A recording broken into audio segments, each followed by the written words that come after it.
Earlier this year, billionaire Melinda Gates says she was optimistic the Catholic Church would change its teaching on contraception to help women in developing countries. But what do women in those developing countries believe? What do they say will help them?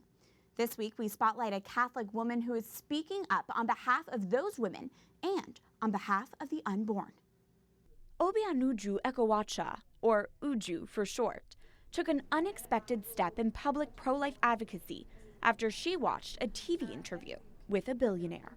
I saw Melinda Gates talking about her big project for Africa. She was going to raise $5 billion to try to get contraception to women who have unmet need, as they were calling it. I was shocked that somebody would try to raise that sort of money to get contraception for the African woman, not computers, not education, but contraception.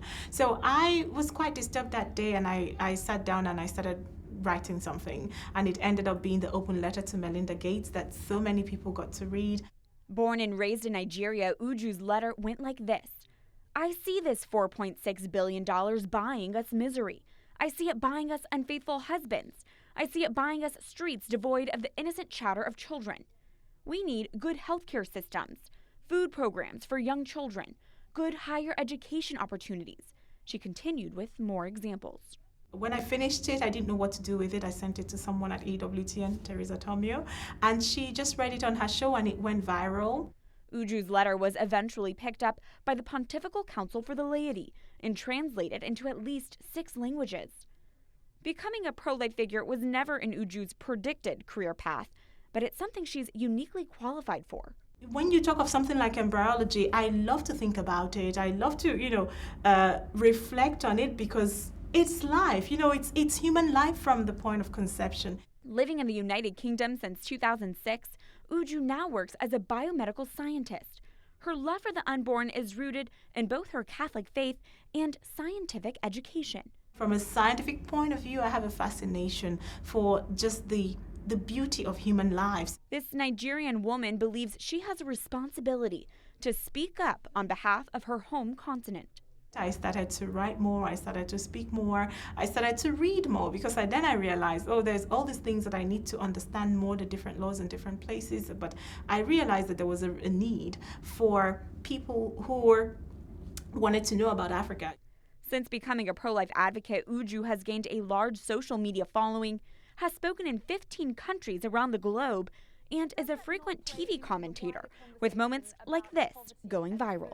If they have access to contraception, if they can deal with birth control, if they can have a family planning program in place, then it deals with the issues of poverty as well. That is the Western solution. Why don't you listen to the people first? And this one, when she once again responded to Melinda Gates and her call to change the church's teaching on contraception. There is a problem where the Western world, or people within the Catholic Church in the Western world, continue to try to push the agenda or their viewpoint on a church that is supposed to be universal. Uju hits on a topic Pope Francis frequently condemns: ideological colonization. When the Western world pushes their social and sexual agenda through economic pressure. She sees it frequently with humanitarian aid coming to Africa. They are coming with their own view of human life, their own view of human family, of human sexuality.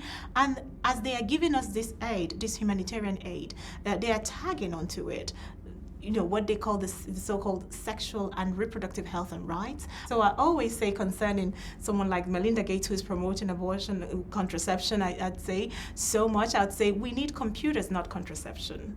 In response to the mounting pressures facing African nations, Uju founded Culture of Life Africa to preserve the continent's pro-life values. I felt I was on a bridge because I was born and raised in Africa, but I was, I had lived for many years in the West as well, so I felt I had this unique perspective. The world is in need of strong pro-life voices, and Uju has discovered the unique way God equipped her.